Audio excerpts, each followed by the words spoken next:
TV Punjab ਦੇਖਣ ਵਾਲੇ ਸਾਰੇ ਦਰਸ਼ਕਾਂ ਦਾ ਸਵਾਗਤ ਹੈ ਜੀ। ਮੈਂ ਹਾਂ ਮਨਦੀਪ ਸਿੰਘ ਤੇ ਲੈ ਕੇ ਹਾਜ਼ਰ ਹਾਂ ਇੱਕ ਵਾਰੀ ਫੇਰ ਪ੍ਰੋਗਰਾਮ ਇਨ ਡੈਪਥ ਤੇ ਅੱਜ ਦੇ ਇਸ ਪ੍ਰੋਗਰਾਮ ਵਿੱਚ ਅਸੀਂ ਗੱਲਬਾਤ ਕਰਾਂਗੇ ਅਮਰੀਕਾ ਦੇ ਸਾਬਕਾ ਰਾਸ਼ਟਰਪਤੀ ਬਰਾਕ ਓਬਾਮਾ ਹੁਣਾਂ ਦੀ ਰਿਲੀਜ਼ ਹੋ ਰਹੀ ਨਵੀਂ ਕਿਤਾਬ ਬਾਰੇ। ਵੈਸੇ ਤਾਂ ਅਮਰੀਕਾ ਦੇ ਸਾਬਕਾ ਰਾਸ਼ਟਰਪਤੀ ਬਰਾਕ ਓਬਾਮਾ ਨੇ ਬਹੁਤ ਸਾਰੀਆਂ ਕਿਤਾਬਾਂ ਲਿਖੀਆਂ ਨੇ, ਪਰ ਉਹਨਾਂ ਦੀ ਅੱਜ ਇੱਕ ਕਿਤਾਬ ਰਿਲੀਜ਼ ਹੋਣ ਜਾ ਰਹੀ ਹੈ ਜਿਸ ਦਾ ਨਾਮ ਹੈ ਐ ਪ੍ਰੋਮਿਸਡ ਲੈਂਡ। ਇਸ ਕਿਤਾਬ ਦੀ ਚਰਚਾ ਇਸ ਕਰਕੇ ਹੋ ਰਹੀ ਹੈ ਕਿਉਂਕਿ ਇਸ ਕਿਤਾਬ ਦੇ ਵਿੱਚ ਬਰਾਕ ਓਬਾਮਾ ਹੋਣਾ ਨੇ ਆਪਣੇ ਰਾਸ਼ਟਰਪਤੀ ਵਜੋਂ ਕਾਰਜਕਾਲ ਦੌਰਾਨ ਜੋ ਉਹਨਾਂ ਦੀਆਂ ਯਾਦਾਂ ਨੇ, ਜੋ ਉਹਨਾਂ ਦੇ ਤਜਰਬੇ ਨੇ ਅਤੇ ਵਿਸ਼ਵ ਭਰ ਦੇ ਲੀਡਰਾਂ ਨਾਲ ਜੋ ਉਹਨਾਂ ਦੀਆਂ ਮੁਲਾਕਾਤਾਂ ਨੇ, ਉਸ ਸੰਬੰਧੀ ਕਈ ਵੇਰਵੇ ਸਾਂਝੇ ਕੀਤੇ ਨੇ। ਅਤੇ ਇਸ ਕਿਤਾਬ ਦੀ ਭਾਰਤ ਵਿੱਚ ਬਹੁਤ ਜ਼ਿਆਦਾ ਚਰਚਾ ਹੋ ਰਹੀ ਹੈ ਕਿਉਂਕਿ ਇਸ ਕਿਤਾਬ ਵਿੱਚ ਉਹਨਾਂ ਨੇ ਭਾਰਤ ਦੀ ਸਿਆਸਤ ਅਤੇ ਭਾਰਤੀ ਲੀਡਰਾਂ ਬਾਰੇ ਵੀ ਕਈ ਖੁਲਾਸੇ ਕੀਤੇ ਨੇ। 2010 ਦੇ ਵਿੱਚ ਬਰਾਕ ਓਬਾਮਾ ਹੋਣਾ ਨੇ ਭਾਰਤ ਦਾ ਦੌਰਾ ਕੀਤਾ ਸੀ, ਜਿਸ ਦੌਰਾਨ ਉਹਨਾਂ ਦੀ ਮੁਲਾਕਾਤ ਭਾਰਤ ਦੇ ਉਸ ਵੇਲੇ ਦੇ ਪ੍ਰਧਾਨ ਮੰਤਰੀ ਡਾਕਟਰ ਮਨਮੋਹਨ ਸਿੰਘ ਉਹਨਾਂ ਨਾਲ ਹੋਈ ਸੀ। ਇਸ ਦੇ ਨਾਲ ਉਹ ਸੋਨੀਆ ਗਾਂਧੀ ਉਹਨਾਂ ਨੂੰ ਵੀ ਮਿਲੇ, ਰਾਹੁਲ ਗਾਂਧੀ ਨੂੰ ਵੀ ਮਿਲੇ ਅਤੇ ਇਸ ਸੰਬੰਧੀ ਕੀ ਗੱਲਬਾਤ ਹੋਈ, ਟੇਬਲ ਦੇ ਖਾਣੇ ਉੱਤੇ ਕਿਸ ਤਰ੍ਹਾਂ ਦਾ ਵਿਵਹਾਰ ਜਿਹੜਾ ਸੀ ਉਹਨਾਂ ਨਾਲ ਕੀਤਾ ਗਿਆ, ਕਿਸ ਤਰ੍ਹਾਂ ਦਾ ਵਿਵਹਾਰ ਜਿਹੜਾ ਸੀ ਸੋਨੀਆ ਗਾਂਧੀ ਵੱਲੋਂ ਜਿਹੜਾ ਸੀ ਡਾਕਟਰ ਮਨਮੋਹਨ ਸਿੰਘ ਉਹਨਾਂ ਬਾਰੇ ਕੀਤਾ ਗਿਆ, ਕਿਉਂ ਡਾਕਟਰ ਮਨਮੋਹਨ ਸਿੰਘ ਉਹਨਾਂ ਨੂੰ ਸੋਨੀਆ ਗਾਂਧੀ ਨੇ ਪ੍ਰਧਾਨ ਮੰਤਰੀ ਬਣਾਇਆ, ਇਸ ਸੰਬੰਧੀ ਬਰਾਕ ਓਬਾਮਾ ਹੋਣਾ ਨੇ ਜਿਹੜੀ ਆ ਖਾਸ ਚਰਚਾ ਇਸ ਕਿਤਾਬ 'ਚ ਸ਼ਾਮਲ ਕੀਤੀ ਹੈ। ਕਈ ਖੁਲਾਸੇ ਕੀਤੇ ਆ, ਆਪਣੀ ਨਿੱਜੀ ਰਾਏ ਜਿਹੜੀ ਆ ਉਹ ਵੀ ਰੱਖੀ ਆ ਅਤੇ ਇੱਥੋਂ ਤੱਕ ਜਿਹੜੀਆਂ ਤਾਰੀਫਾਂ ਕੀਤੀਆਂ ਗਈਆਂ ਮਨਮੋਹਨ ਸਿੰਘ ਹੋਣਾ ਬਾਰੇ, ਉਹਨਾਂ ਨੂੰ ਕਿਉਂ ਇੱਕ ਪਵਿੱਤਰ ਆਦਮੀ ਕਿਹਾ ਗਿਆ, ਇਸ ਸੰਬੰਧੀ ਵੀ ਚਰਚਾ ਕਰਾਂਗੇ। ਚਰਚਾ ਇਹ ਵੀ ਕਰਾਂਗੇ ਕਿ ਆਖਰਕਾਰ ਇਸ ਕਿਤਾਬ ਵਿੱਚ ਨਰਿੰਦਰ ਮੋਦੀ ਹੋਣਾ ਦਾ ਜ਼ਿਕਰ ਕਿਉਂ ਨਹੀਂ ਕੀਤਾ ਗਿਆ, ਉਸ ਸੰਬੰਧੀ ਵੀ ਗੱਲਬਾਤ ਚੱਲ ਰਹੀ ਆ। ਪਰ ਪਹਿਲਾਂ ਇੱਕ ਨਜ਼ਰ ਮਾਰ ਲੈਂਦੇ ਆ ਇਸ ਰਿਪੋਰਟ ਉੱਤੇ। ਬਰਾਕ ਓਬਾਮਾ ਦੁਨੀਆ ਦੇ ਵੱਡੇ ਲੀਡਰਾਂ ਦੇ ਵਿੱਚੋਂ ਇੱਕ ਤਾਂ ਮੰਨੇ ਹੀ ਜਾਂਦੇ ਨੇ, ਪਰ ਓਬਾਮਾ ਦੁਨੀਆ ਦੇ ਹਰਮਨ ਪਿਆਰੇ ਨੇਤਾਵਾਂ ਦੀ ਕਤਾਰ ਵਿੱਚ ਅੱਗੇ ਖੜੇ ਨਜ਼ਰ ਆਉਂਦੇ ਹਨ। ਬਰਾਕ ਓਬਾਮਾ ਨੂੰ ਰਾਸ਼ਟਰਪਤੀ ਅਹੁਦੇ ਤੋਂ ਲਾਂਭੇ ਹੋਇਆਂ 4 ਸਾਲ ਦਾ ਸਮਾਂ ਹੋ ਚੁੱਕਿਆ ਹੈ, ਪਰ ਅੱਜ ਵੀ ਓਬਾਮਾ ਲੱਖਾਂ ਅਮਰੀਕੀਆਂ ਦੇ ਮਨਪਸੰਦ ਆਗੂ ਬਣੇ ਹੋਏ ਹਨ। ਓਬਾਮਾ ਦਾ ਜੀਵਨ ਸੰਘਰਸ਼ ਭਰਿਆ ਰਿਹਾ ਅਤੇ ਵੱਡੀਆਂ ਔਕੜਾਂ ਨੂੰ ਪਾਰ ਕਰਕੇ ਉਹ 2009 ਦੇ ਵਿੱਚ ਅਮਰੀਕਾ ਦੇ ਰਾਸ਼ਟਰਪਤੀ ਬਣੇ। ਬਰਾਕ ਓਬਾਮਾ ਨੇ ਅਫਰੀਕੀ ਅਮਰੀਕੀ ਮੂਲ ਦੇ ਪਹਿਲੇ ਅਮਰੀਕਾ ਦੇ ਰਾਸ਼ਟਰਪਤੀ ਬਣਨ ਦਾ ਇਤਿਹਾਸ ਸਿਰਜਿਆ। ਇਹ ਇੱਕ ਅਜਿਹਾ ਕਾਰਨਾਮਾ ਸੀ ਜਿਸ ਬਾਰੇ ਸੋਚਣਾ ਵੀ ਕਈਆਂ ਦੇ ਲਈ ਮੁਸ਼ਕਿਲ ਸੀ। ਇਸ ਤੋਂ ਬਾਅਦ ਅਮਰੀਕਾ ਨੇ ਇੱਕ ਵਾਰ ਫਿਰ ਓਬਾਮਾ ਨੂੰ ਹੀ ਆਪਣਾ ਰਾਸ਼ਟਰਪਤੀ ਚੁਣਿਆ ਅਤੇ ਉਹ 2017 ਤੱਕ ਅਮਰੀਕਾ ਦੀ ਅਗਵਾਈ ਕਰਦੇ ਰਹੇ। ਆਪਣੀ ਜ਼ਿੰਦਗੀ ਦੇ ਤਜਰਬੇ ਦੇ ਨਾਲ ਬਰਾਕ ਓਬਾਮਾ ਕਈ ਕਿਤਾਬਾਂ ਲਿਖ ਚੁੱਕੇ ਹਨ।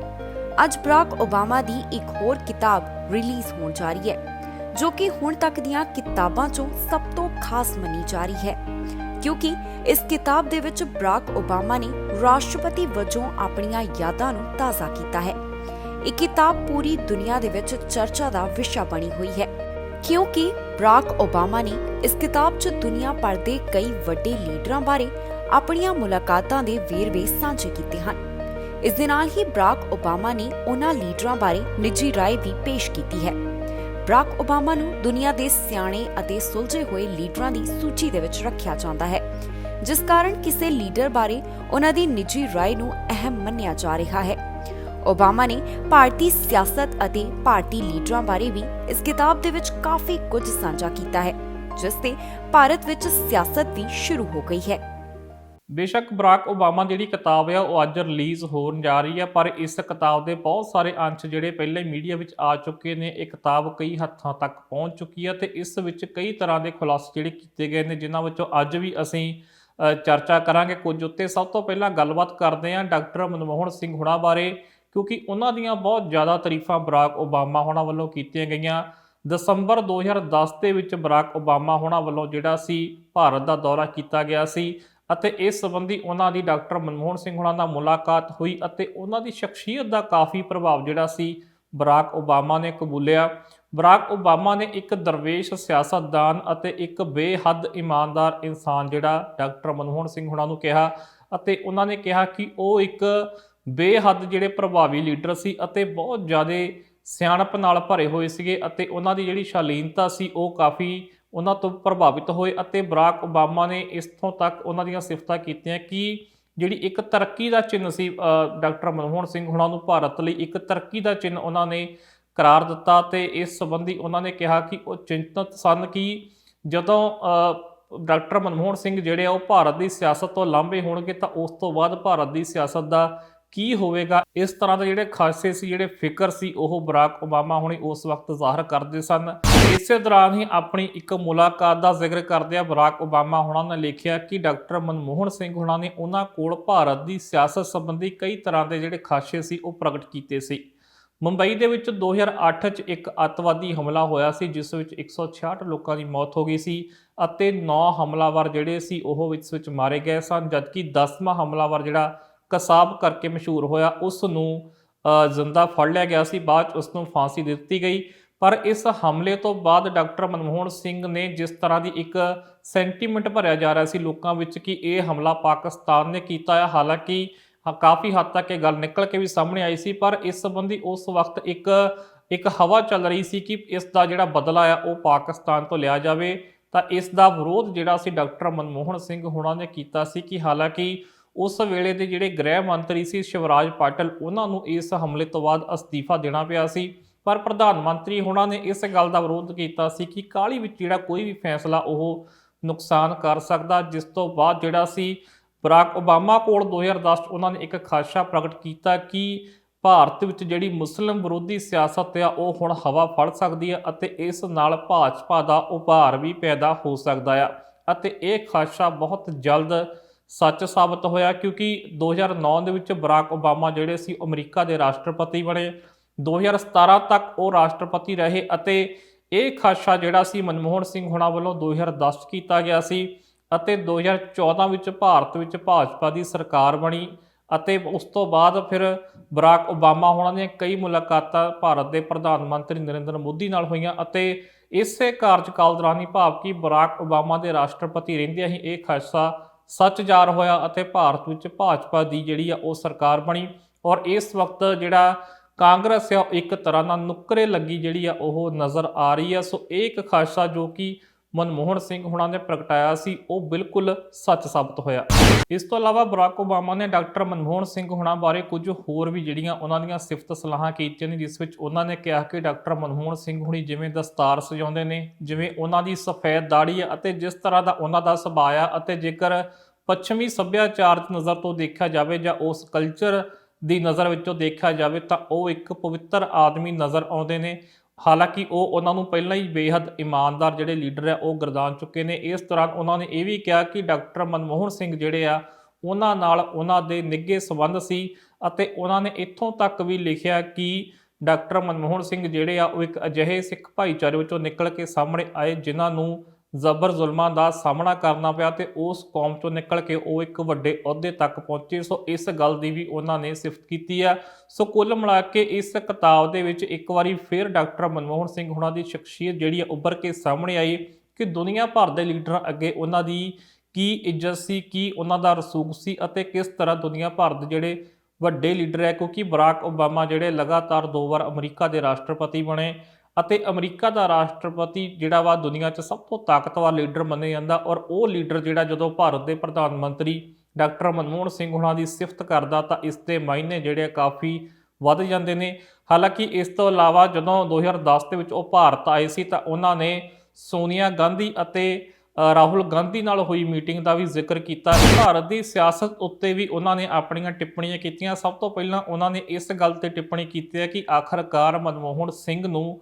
ਜਿਹੜਾ ਪ੍ਰਧਾਨ ਮੰਤਰੀ ਬਣਾਇਆ ਕਿਉਂ ਗਿਆ, ਕਿਉਂਕਿ ਉਹਨਾਂ ਨੇ ਕਿਹਾ ਕਿ ਸੋਨੀਆ ਗਾਂਧੀ ਜਿਹੜੀ ਆ ਉਸਨੇ ਇਸ ਕਰਕੇ ਪ੍ਰਧਾਨ ਮੰਤਰੀ ਬਣਾਇਆ ਮਨਮੋਹਨ ਸਿੰਘ ਨੂੰ ਕਿਉਂਕਿ ਉਹਨਾਂ ਨੂੰ ਪਤਾ ਸੀ ਕਿ ਇਹਨਾਂ ਦਾ ਕੋਈ ਸਿਆਸੀ ਆਧਾਰ ਨਹੀਂ ਹੈ, ਕਿਉਂਕਿ ਅਸੀਂ ਸਾਰੇ ਜਾਣਦੇ ਹਾਂ ਕਿ ਪ੍ਰਧਾਨ ਮੰਤਰੀ ਮਨਮੋਹਨ ਸਿੰਘ ਸਿਆਸਤ 'ਚ ਰਹਿੰਦਿਆਂ ਹੋਇਆਂ ਵੀ ਸਿਆਸਤ ਤੋਂ ਦੂਰ ਰਹੇ ਅਤੇ ਉਹਨਾਂ ਨੇ ਅੱਜ ਤੱਕ ਇੱਕ ਵੀ ਲੋਕ ਸਭਾ ਜਿਹੜੀ ਚੋਣ ਆ ਉਹ ਨਹੀਂ ਲੜੀ। ਉਹਨਾਂ ਨੂੰ ਰਾਜ ਸਭਾ ਦਾ ਮੈਂਬਰ ਬਣਾ ਕੇ ਜਿਹੜਾ ਸੀ ਪ੍ਰਧਾਨ ਮੰਤਰੀ ਬਣਾਇਆ ਜਾਂਦਾ ਸੀ ਅਤੇ 10 ਸਾਲ ਉਹ ਪ੍ਰਧਾਨ ਮੰਤਰੀ ਰਹੇ। ਹਾਲਾਂਕਿ ਇਸ ਦੌਰਾਨ ਬਹੁਤ ਸਾਰੀਆਂ ਅਜਿਹੀਆਂ ਘਟਨਾਵਾਂ ਵਾਪਰੀਆਂ ਜਿਹਦੇ ਵਿੱਚ ਸਪਸ਼ਟ ਰੂਪ ਤੇ ਇਹ ਦਿਖਾਈ ਦਿੰਦਾ ਸੀ ਕਿ ਕਿਤੇ ਨਾ ਕਿਤੇ ਜਿਹੜੇ ਕਾਂਗਰਸ ਪ੍ਰਧਾਨ ਸੋਨੀਆ ਗਾਂਧੀ ਆ ਉਹ ਉਹਨਾਂ ਉੱਤੇ ਡੋਮੀਨੇਟ ਕਰਦੇ ਨੇ। ਕਈ ਵਾਰ ਉਹਨਾਂ ਤੇ ਦੋਸ਼ ਵੀ ਲੱਗਦੇ ਸੀ ਕਿ ਉਹਨਾਂ ਨੂੰ ਰਿਮੋਟ ਕੰਟਰੋਲ ਜਾਂ ਫਿਰ ਉਹਨਾਂ ਨੂੰ ਜਿਹੜਾ ਸਾਇਲੈਂਟ ਜਿਹੜਾ ਪ੍ਰਾਈਮ ਮਿਨਿਸਟਰ ਵੀ ਕਿਹਾ ਜਾਂਦਾ ਸੀ ਕਿ ਬੋਲਦੇ ਬਹੁਤ ਘੱਟ ਨੇ। ਪਰ ਇਸ ਸੰਬੰਧੀ ਬਰਾਕ ਓਬਾਮਾ ਹੋਣਾ ਨੇ ਵੀ ਆਪਣੇ ਖਾਸੇ ਜ਼ਾਹਰ ਕੀਤੇ। ਉਹਨਾਂ ਨੇ ਕਿਹਾ ਕਿ ਇਸ ਕਰਕੇ ਜਿਹੜਾ ਸੀ ਮਨਮੋਹਨ ਸਿੰਘ ਹੋਣਾ ਨੂੰ ਪ੍ਰਧਾਨ ਮੰਤਰੀ ਬਣਾਇਆ ਗਿਆ ਕਿ ਉਹਨਾਂ ਦਾ ਕੋਈ ਵੀ ਸਿਆਸੀ ਆਧਾਰ ਨਹੀਂ ਸੀ ਅਤੇ ਕੱਲ੍ਹ ਨੂੰ ਜਾ ਕੇ ਜੇਕਰ ਉਹਨਾਂ ਦੇ ਜਿਹੜੇ ਪੁੱਤਰ ਆ ਰਾਹੁਲ ਗਾਂਧੀ ਜਦੋਂ ਉਹਨਾਂ ਨੂੰ ਉਹ ਆਪਣਾ ਸੌਂਪਦੇ ਨੇ, ਪ੍ਰਧਾਨ ਮੰਤਰੀ ਦੀ ਕੁਰਸੀ ਜਾਂ ਪ੍ਰਧਾਨ ਬਣਾਉਂਦੇ ਨੇ, ਤਾਂ ਮਨਮੋਹਨ ਸਿੰਘ ਜਿਹੜੇ ਆ ਉਹਨਾਂ ਖਿਲਾਫ ਕੋਈ ਵੀ ਜਿਹੜਾ ਵਾ ਮੁਸ਼ਕਲ ਖੜੀ ਨਹੀਂ ਕਰ ਸਕਦੇ ਜਾਂ ਪਾਰਟੀ ਵਿੱਚ ਉਹਨਾਂ ਦਾ ਕੋਈ ਆਧਾਰ ਬਹੁਤਾ ਨਹੀਂ ਸੀ। ਇਸ ਕਰਕੇ ਉਹਨਾਂ ਨੂੰ ਲੱਗਾ ਕਿ ਇਹ ਉਹਨਾਂ ਲਈ ਸੇਫ ਮੂਵ ਹੈ, ਇਸ ਕਰਕੇ ਉਹਨਾਂ ਨੇ ਡਾਕਟਰ ਮਨਮੋਹਨ ਸਿੰਘ ਹੋਣਾ ਨੂੰ ਪ੍ਰਧਾਨ ਮੰਤਰੀ ਬਣਾਇਆ। ਇਹਦਾ ਖਦਸ਼ਾ ਖੁਦ ਜਿਹੜੇ ਆ ਬਰਾਕ ਓਬਾਮਾ ਨੇ ਜ਼ਾਹਰ ਕੀਤਾ, ਜਿਸ ਤੋਂ ਇਹ ਵੀ ਸਮਝ ਪੈਂਦਾ ਕਿ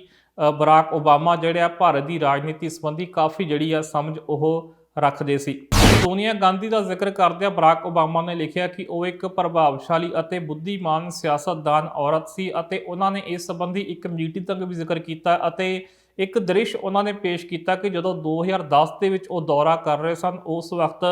ਉਹ ਜਦੋਂ ਡਿਨਰ ਕਰ ਰਹੇ ਸਨ ਰਾਤ ਨੂੰ, ਤਾਂ ਉਸ ਟੇਬਲ ਉੱਤੇ ਪ੍ਰਧਾਨ ਮੰਤਰੀ ਡਾਕਟਰ ਮਨਮੋਹਨ ਸਿੰਘ ਹੋਣੀ ਵੀ ਮੌਜੂਦ ਸਨ, ਉਸ ਟੇਬਲ ਉੱਤੇ ਸੋਨੀਆ ਗਾਂਧੀ ਵੀ ਬੈਠੇ ਸਨ ਅਤੇ ਉਸੇ ਟੇਬਲ ਤੇ ਰਾਹੁਲ ਗਾਂਧੀ ਵੀ ਮੌਜੂਦ ਸਨ। ਇਸ ਦ੍ਰਿਸ਼ ਬਾਰੇ ਜ਼ਿਕਰ ਕਰਦਿਆਂ ਬਰਾਕ ਓਬਾਮਾ ਨੇ ਲਿਖਿਆ ਕਿ ਜਦੋਂ ਵੀ ਕੋਈ ਪਾਲਿਸੀ ਮੈਟਰ ਦੀ ਗੱਲ ਆਉਂਦੀ ਸੀ ਤਾਂ ਸੋਨੀਆ ਗਾਂਧੀ ਵੱਧ ਧਿਆਨ ਆਪਣੇ ਬੇਟੇ ਰਾਹੁਲ ਗਾਂਧੀ ਵੱਲ ਕੇਂਦਰਿਤ ਕਰਦੇ ਸਨ ਅਤੇ ਉਹਨਾਂ ਨੂੰ ਉਹ ਚਰਚਾ ਵਿੱਚ ਸ਼ਾਮਲ ਕਰਦੇ ਸਨ, ਜਿਸ ਤੋਂ ਉਹ ਸੰਕੇਤ ਦੇਣਾ ਚਾਹੁੰਦੇ ਸਨ ਕਿ ਭਵਿੱਖ ਵਿੱਚ ਰਾਹੁਲ ਗਾਂਧੀ ਜਿਹੜੇ ਆ ਉਹ ਅੱਗੇ ਨਿਕਲਣਗੇ ਅਤੇ ਜਿਹੜੀ ਆ ਪ੍ਰਧਾਨ ਮੰਤਰੀ ਦੀ ਕੁਰਸੀ ਸੰਭਾਲਣਗੇ। ਅਤੇ ਇਹ ਚਰਚਾ ਵੀ ਭਾਰਤ ਦੀ ਸਿਆਸਤ ਵਿੱਚ ਚੱਲਦੀ ਰਹੀ ਕਿ ਜਿਹੜੀ ਕਿਸੇ ਵੀ ਵੇਲੇ ਜਿਹੜੇ ਪ੍ਰਧਾਨ ਮੰਤਰੀ ਮਨਮੋਹਨ ਸਿੰਘ ਅਸਤੀਫਾ ਦੇ ਕੇ ਰਾਹੁਲ ਗਾਂਧੀ ਨੂੰ ਜਿਹੜਾ ਪ੍ਰਧਾਨ ਮੰਤਰੀ ਬਣਾ ਸਕਦੇ ਨੇ। ਅਤੇ ਖੁਦ ਮਨਮੋਹਨ ਸਿੰਘ ਵੀ ਇਹ ਕਈ ਵਾਰ ਕਹਿੰਦੇ ਸੁਣੇ ਗਏ ਕਿ ਪ੍ਰਧਾਨ ਮੰਤਰੀ ਦੇ ਕੁਰਸੀ ਲਈ ਜਿਹੜਾ ਵਾ ਰਾਹੁਲ ਗਾਂਧੀ ਇੱਕ ਆਈਡੀਅਲ ਚੁਆਇਸ ਜਿਹੜਾ ਕਈ ਵਾਰ ਉਹ ਕਹਿ ਚੁੱਕੇ ਆ, ਪਰ ਬਰਾਕ ਓਬਾਮਾ ਇੱਥੇ ਮਨਮੋਹਨ ਸਿੰਘ ਹੁਣਾਂ ਨਾਲ ਸਹਿਮਤ ਨਹੀਂ ਅਤੇ ਉਹਨਾਂ ਨੇ ਰਾਹੁਲ ਗਾਂਧੀ ਹੁਣਾਂ ਬਾਰੇ ਵੀ ਜ਼ਿਕਰ ਕਰਦਿਆਂ ਲਿਖਿਆ ਕਿ ਰਾਹੁਲ ਗਾਂਧੀ ਇੱਕ ਅਜਿਹਾ ਵਿਦਿਆਰਥੀ ਹੈ ਜਿਸ ਨੇ ਆਪਣਾ ਹੋਮਵਰਕ ਪੂਰਾ ਨਹੀਂ ਕੀਤਾ, ਪਰ ਉਹ ਟੀਚਰ ਨੂੰ ਇੰਪ੍ਰੈਸ ਕਰਨ ਦੀ ਕੋਸ਼ਿਸ਼ ਕਰ ਰਿਹਾ, ਪਰ ਇਸ ਦੇ ਨਾਲ ਹੀ ਉਹ ਨਰਵਸ ਵੀ ਹੈ, ਭਾਵ ਕਿ ਕਿਤੇ ਨਾ ਕਿਤੇ ਰਾਹੁਲ ਗਾਂਧੀ ਦੀ ਯੋਗਤਾ ਉੱਤੇ ਜਿਹੜੇ ਸਵਾਲ ਆ ਉਹ ਉਠਾਏ ਗਏ ਆ। ਜਾਂ ਇਹ ਕਿਹਾ ਜਾ ਸਕਦਾ ਕਿ ਜਿਸ ਵਕਤ 2010 ਦੀ ਜਦੋਂ ਇਹ ਗੱਲ ਕਰ ਰਿਹਾ ਕਿ 2010 ਦੇ ਵਿੱਚ ਰਾਹੁਲ ਗਾਂਧੀ ਦੇ ਇਸ ਤਰ੍ਹਾਂ ਦੇ ਹਾਲਾਤ ਸਨ ਕਿ ਉਹ ਯੋਗ ਨਹੀਂ ਸਨ ਕਿ ਉਹ ਦੇਸ਼ ਦੀ ਅਗਵਾਈ ਕਰ ਸਕਣ ਜਾਂ ਫਿਰ ਉਹ ਪ੍ਰਧਾਨ ਮੰਤਰੀ ਬਣ ਸਕਣ, ਪਰ ਜਿਹੜੇ ਮਨਮੋਹਨ ਸਿੰਘ ਆ ਉਹਨਾਂ ਤੋਂ ਖਾਸੇ ਪ੍ਰਭਾਵਿਤ ਸੀਗੇ ਬਰਾਕ ਓਬਾਮਾ ਅਤੇ ਉਹਨਾਂ ਨੇ ਇੱਥੋਂ ਤੱਕ ਲਿਖਿਆ ਕਿ ਉਹਨਾਂ ਨੂੰ ਇਸ ਗੱਲ ਦੀ ਫਿਕਰ ਸੀ ਕਿ ਜਦੋਂ ਉਹ ਭਾਰਤ ਦੀ ਸਿਆਸਤ ਤੋਂ ਲਾਂਭੇ ਹੋਣਗੇ ਤਾਂ ਭਾਰਤ ਦਾ ਭਵਿੱਖ ਕੀ ਹੋਵੇਗਾ। ਇਸ ਤੋਂ ਇਲਾਵਾ ਇਸ ਕਿਤਾਬ ਵਿੱਚ ਬਰਾਕ ਓਬਾਮਾ ਨੇ ਭਾਰਤ ਦੀ ਸਿਆਸਤ ਸੰਬੰਧੀ ਵੀ ਕਈ ਤਰ੍ਹਾਂ ਦੇ ਜਿਹੜੇ ਖੁਲਾਸੇ ਕੀਤੇ ਆ। ਉਹਨਾਂ ਨੇ ਕਿਹਾ ਕਿ ਭਾਰਤ ਦੇ ਵਿੱਚ ਜਿਹੜੀ ਸਿਆਸਤ ਆ ਉਹ ਧਰਮ ਦੇ ਨਾਮ ਤੇ ਕੀਤੀ ਜਾਂਦੀ ਹੈ, ਜਿਵੇਂ ਕਿ ਮਨਮੋਹਨ ਸਿੰਘ ਉਹਨਾਂ ਨੇ ਵੀ ਇਸ ਗੱਲ ਉੱਤੇ ਖਾਸ਼ਾ ਪ੍ਰਗਟ ਕੀਤਾ ਸੀ ਬਰਾਕ ਓਬਾਮਾ ਨਾਲ ਕਿ ਜਦੋਂ ਧਰਮ ਦੇ ਨਾਂ ਤੇ ਇਕੱਠੇ ਕਰਨ ਦਾ ਜਾਂ ਜਾਤੀ ਦੇ ਨਾਮ ਤੇ ਇਕੱਠੇ ਕਰਨ ਦਾ ਹੋਕਾ ਦਿੱਤਾ ਜਾਂਦਾ ਸਿਆਸਤ ਦੇ ਵਿੱਚ, ਤਾਂ ਇਹ ਕਾਫੀ ਖਤਰਨਾਕ ਜਿਹੜਾ ਸਿੱਧ ਹੋ ਸਕਦਾ ਅਤੇ ਜੋ ਇਸ ਵਕਤ ਭਾਰਤ ਵਿੱਚ ਹੋ ਵੀ ਰਿਹਾ ਵਾ। ਬਰਾਕ ਓਬਾਮਾ ਉਹਨਾਂ ਨੇ ਕਿਹਾ ਕਿ ਪਾਕਿਸਤਾਨ ਨੂੰ ਦੁਸ਼ਮਣ ਦੇਸ਼ ਸਾਬਤ ਕਰਕੇ ਭਾਰਤ ਵਿੱਚ ਕੌਮੀ ਏਕਤਾ ਪੈਦਾ ਕਰਨ ਦੀ ਕੋਸ਼ਿਸ਼ ਜਿਹੜੀ ਆ ਉਹ ਕੀਤੀ ਜਾਂਦੀ ਆ ਅਤੇ ਇਸ ਤਰ੍ਹਾਂ ਦੀ ਸਿਆਸਤ ਕਰਕੇ ਜਿਹੜੀ ਚੋਣਾਂ ਵੀ ਲੜੀਆਂ ਜਾਂਦੀਆਂ ਨੇ। ਸੋ ਇਸ ਤੋਂ ਇਲਾਵਾ ਉਹਨਾਂ ਨੇ ਕਿਹਾ ਕਿ ਭਾਰਤ ਦੇ ਵਿੱਚ ਜਿਹੜੇ ਉਦਯੋਗਪਤੀ ਨੇ ਜਾਂ ਵੱਡੇ ਕਾਰੋਬਾਰੀ ਨੇ ਉਹ ਮੁਗਲਾਂ ਵਾਂਗ ਜਿਹੜੇ ਆ ਠਾਠ-ਬਾਠ ਰੱਖ ਕੇ ਰਹਿੰਦੇ ਨੇ, ਪਰ ਜਿਹੜੇ ਬਹੁਤੇ ਲੋਕ ਨੇ ਉਹ ਗਰੀਬੀ ਦਾ ਸਾਹਮਣਾ ਕਰਦੇ ਨੇ, ਉਹ ਗੰਦਗੀ ਵਿੱਚ ਰਹਿੰਦੇ ਨੇ ਅਤੇ ਉਹਨਾਂ ਦੀ ਜ਼ਿੰਦਗੀ ਦਾ ਪੱਧਰ ਜਿਹੜਾ ਬਹੁਤ ਨੀਵਾਂ ਆ। ਹਾਲਾਂਕਿ ਅਸੀਂ ਦੇਖਿਆ ਸੀ ਕਿ ਜਦੋਂ ਡੋਨਲਡ ਟਰੰਪ ਜਿਹੜੇ ਸੀ ਉਹ ਨਮਸਤੇ ਟਰੰਪ ਜਿਹੜਾ ਪ੍ਰੋਗਰਾਮ ਕਰਨ ਲਈ ਭਾਰਤ ਗਏ ਸੀ ਤਾਂ ਕੰਧਾਂ ਕਰਕੇ ਜਿਹੜਾ ਸੀ ਭਾਰਤ ਦੀ ਗਰੀਬੀ ਲੁਕਾਉਣ ਦੀ ਕੋਸ਼ਿਸ਼ ਕੀਤੀ ਜਾ ਰਹੀ ਸੀ, ਕਿਉਂਕਿ 에ਅਰਪੋਰਟ ਤੋਂ ਲੈ ਕੇ ਉਸ ਸਟੇਡੀਅਮ ਤੱਕ ਜਿੱਥੇ ਇਹ ਪ੍ਰੋਗਰਾਮ ਆਯੋਜਿਤ ਕੀਤਾ ਜਾਣਾ ਸੀ ਉੱਥੇ ਆਸੇ-ਪਾਸੇ ਜਿਹੜੀਆਂ ਝੁੱਗੀਆਂ ਝੌਂਪੜੀਆਂ ਸੀ ਉਹਨਾਂ ਨੂੰ ਕੰਧਾਂ ਬਣਾ ਕੇ ਜਿਹੜਾ ਉੱਚੀਆਂ-ਉੱਚੀਆਂ ਟਰੰਪ ਦੀ ਨਜ਼ਰ ਤੋਂ ਜਿਹੜਾ ਬਚਾਉਣ ਦੀ ਕੋਸ਼ਿਸ਼ ਕੀਤੀ ਜਾ ਰਹੀ ਸੀ। ਪਰ ਇਸ ਨੂੰ ਇੱਕ ਵਾਰੀ ਫੇਰ ਬਰਾਕ ਓਬਾਮਾ ਨੇ ਪੂਰੀ ਦੁਨੀਆ ਅੱਗੇ ਨਸ਼ਰ ਕਰ ਦਿੱਤਾ ਕਿ ਭਾਰਤ ਵਿੱਚ ਜਿਹੜੇ ਤਾਂ ਵੱਡੇ ਕਾਰੋਬਾਰੀ ਨੇ ਉਹ ਤਾਂ ਠਾਠ-ਬਾਠ ਨਾਲ ਰਹਿੰਦੇ ਨੇ, ਉਹ ਮੁਗਲਾਂ ਵਾਂਗ ਜਿਹੜਾ ਵਾ ਸ਼ਾਨੋ ਸ਼ੌਕਤ ਨਾਲ ਜਿਹੜਾ ਵਾ ਆਪਣਾ ਜੀਵਨ ਬਸਰ ਕਰਦੇ ਨੇ, ਪਰ ਜਿਹੜੇ ਗਰੀਬ ਲੋਕ ਨੇ ਉਹ ਗੰਦਗੀ ਵਿੱਚ ਰਹਿੰਦੇ ਨੇ, ਭੁੱਖਮਰੀ ਵਿੱਚ ਰਹਿੰਦੇ ਨੇ ਅਤੇ ਉਹਨਾਂ ਦੀ ਜ਼ਿੰਦਗੀ ਦਾ ਪੱਧਰ ਜਿਹੜਾ ਬੇਹੱਦ ਨੀਵੇਂ ਪੱਧਰ ਉੱਤੇ ਗਿਆ ਹੋਇਆ, ਜਿਸ ਨੂੰ ਸੁਧਾਰਨ ਦੀ ਲੋੜ ਹੈ। ਇਸ ਸੰਬੰਧੀ ਇੱਕ ਚਰਚਾ ਇਹ ਵੀ ਚੱਲ ਰਹੀ ਹੈ ਕਿ ਇਸ ਕਿਤਾਬ ਦੇ ਵਿੱਚ ਜਿਹੜਾ ਵਾ ਭਾਰਤ ਦੇ ਪ੍ਰਧਾਨ ਮੰਤਰੀ ਨਰਿੰਦਰ ਮੋਦੀ ਹੁਣਾਂ ਦਾ ਜ਼ਿਕਰ ਨਹੀਂ ਕੀਤਾ ਗਿਆ, ਕਿਉਂਕਿ ਅਸੀਂ ਦੇਖਿਆ ਕਿ ਜਦੋਂ ਰਾਹੁਲ ਗਾਂਧੀ ਹੁਣਾਂ ਦਾ ਜਿਹੜਾ ਜ਼ਿਕਰ ਆਇਆ ਵਿੱਚ ਔਰ ਜਿਸ ਤਰ੍ਹਾਂ ਦੀ ਟਿੱਪਣੀ ਜਿਹੜੀ ਆ ਔਰ ਨਿੱਜੀ ਰਾਏ ਬਰਾਕ ਓਬਾਮਾ ਨੇ ਪੇਸ਼ ਕੀਤੀ ਹੈ, ਉਸ ਤੋਂ ਬਾਅਦ ਇੱਕ ਵਾਰੀ ਫਿਰ ਭਾਰਤ ਸਿਆਸਤ ਗਰਮ ਹੋ ਗਈ ਅਤੇ ਵਿਰੋਧੀਆਂ ਨੇ ਇਹ ਕਹਿਣਾ ਸ਼ੁਰੂ ਕਰ ਦਿੱਤਾ ਕਿ ਹੁਣ ਤਾਂ ਅਮਰੀਕਾ ਦੇ ਸਾਬਕਾ ਰਾਸ਼ਟਰਪਤੀ ਨੇ ਵੀ ਜਿਹੜਾ ਵਾ ਰਾਹੁਲ ਗਾਂਧੀ ਹੁਣਾਂ ਬਾਰੇ ਸੱਚਾਈ ਪੇਸ਼ ਕਰ ਦਿੱਤੀ ਹੈ। ਤਾਂ ਬਹੁਤ ਸਾਰੇ ਜਿਹੜੇ ਕਾਂਗਰਸੀ ਆਗੂ ਆ ਜਿਹੜੇ ਵਫਾਦਾਰ ਨੇ ਗਾਂਧੀ ਪਰਿਵਾਰ ਦੇ, ਉਹ ਅੱਗੇ ਆਏ ਅਤੇ ਉਹਨਾਂ ਨੇ ਇਸ ਗੱਲ ਤੱਕ ਦਾ ਜ਼ਿਕਰ ਕੀਤਾ ਕਿ ਰਾਹੁਲ ਗਾਂਧੀ ਹੁਣਾਂ ਦਾ ਤਾਂ ਫਿਰ ਵੀ ਜ਼ਿਕਰ ਹੈਗਾ, ਪਰ ਭਾਰਤ ਦੇ ਪ੍ਰਧਾਨ ਮੰਤਰੀ ਨਰਿੰਦਰ ਮੋਦੀ ਹੁਣਾਂ ਦਾ ਤਾਂ ਜ਼ਿਕਰ ਵੀ ਇਸ ਕਿਤਾਬ ਵਿੱਚ ਹੈ ਨਹੀਂਗਾ। ਸੋ ਚਰਚਾ ਇਹ ਚੱਲ ਰਹੀ ਹੈ ਕਿ ਇਹ ਕਿਤਾਬ ਜਿਹੜੀ ਆ ਜਿਹੜਾ ਬਰਾਕ ਓਬਾਮਾ ਹੁਣੀ ਆਪਣੀ ਕਿਤਾਬ ਆ ਹਿੱਸਿਆਂ ਵਿੱਚ ਲਿਖਣਗੇ। ਇਹ ਹੱਲੇ ਪਹਿਲਾ ਵੋਲੀਅਮ ਜਿਹੜਾ ਇਸ ਕਿਤਾਬ ਦਾ ਜ਼ਿਕਰ ਆਇਆ। ਸੋ ਇਸ ਵਿੱਚ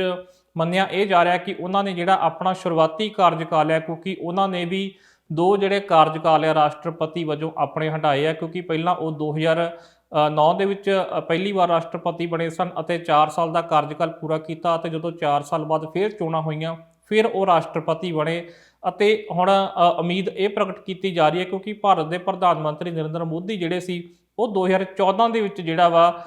ਭਾਰਤ ਦੇ ਪ੍ਰਧਾਨ ਮੰਤਰੀ ਬਣੇ ਸਨ ਅਤੇ ਉਸ ਵਕਤ ਓਬਾਮਾ ਦਾ ਦੂਜਾ ਕਾਰਜਕਾਲ ਜਿਹੜਾ ਉਹ ਚੱਲ ਰਿਹਾ ਸੀ। ਸੋ ਇਸ ਕਰਕੇ ਹੁਣ ਇਹ ਕਿਹਾ ਜਾ ਰਿਹਾ ਕਿ ਜਦੋਂ ਦੂਜਾ ਵੋਲੀਅਮ ਆਵੇਗਾ ਇਸ ਕਿਤਾਬ ਦਾ, ਉਸ ਵਿੱਚ ਜਿਹੜੇ ਨਰਿੰਦਰ ਮੋਦੀ ਹੁਣਾਂ ਨਾਲ ਉਹਨਾਂ ਦੇ ਰਿਸ਼ਤੇ ਆ ਜਾਂ ਉਹਨਾਂ ਦੇ, ਕਿਉਂਕਿ ਨਰਿੰਦਰ ਮੋਦੀ ਹੁਣੇ ਵੀ ਇਹ ਦਾਅਵਾ ਕਰਦੇ ਆ ਕਿ ਬਰਾਕ ਓਬਾਮਾ ਉਹਨਾਂ ਨੂੰ ਉਹਨਾਂ ਦੇ ਨਿਕਨੇਮ ਨਾਲ ਬੁਲਾਉਂਦੇ ਨੇ, ਉਹਨਾਂ ਦੇ ਰਿਸ਼ਤੇ ਬਹੁਤ ਨਿੱਘੇ ਨੇ, ਇਸ ਤਰ੍ਹਾਂ ਦੀ ਚਰਚਾ ਚੱਲਦੀ ਰਹੀ ਆ। ਪ੍ਰਧਾਨ ਮੰਤਰੀ ਹੁਣੀ ਖੁਦ ਦਾਅਵਾ ਕਰਦੇ ਰਹੇ ਆ। ਸੋ ਹੁਣ ਇਹ ਦੇਖਣਾ ਬਣਦਾ ਕਿ ਜਦੋਂ ਦੂਜਾ ਵੋਲੀਅਮ ਆਊਗਾ ਇਸ ਕਿਤਾਬ ਦਾ ਤਾਂ ਉਸ ਵਿੱਚ ਬਰਾਕ ਓਬਾਮਾ ਹੁਣੀ ਮੋਦੀ ਹੁਣਾਂ ਬਾਰੇ ਕੀ ਲਿਖਦੇ ਆ। ਸੋ ਇਹ ਕਿਤਾਬ ਜਿਹੜੀ ਆ ਅੱਜ ਰਿਲੀਜ਼ ਹੋ ਰਹੀ ਆ ਔਰ ਇਸ ਕਿਤਾਬ ਉੱਤੇ ਅਸੀਂ ਵੀ ਨਜ਼ਰ ਰੱਖਾਂਗੇ। ਜਦੋਂ ਹੋਰ ਵੀ ਕੋਈ ਅੰਸ਼ ਜਿਹੜੇ ਮਹੱਤਵਪੂਰਨ ਹੋਣਗੇ ਇਸ ਕਿਤਾਬ ਦੇ ਉਹ ਤੁਹਾਡੇ ਨਾਲ ਸਾਂਝੇ ਕਰਾਂਗੇ ਇਸੇ ਪ੍ਰੋਗਰਾਮ ਵਿੱਚ। ਤਦ ਤੱਕ ਹੋਰ ਖਬਰਾਂ ਤੇ ਜਾਣਕਾਰੀ ਲਈ ਤੁਸੀਂ ਦੇਖਦੇ ਰਹੋ ਟੀਵੀ ਪੰਜਾਬ।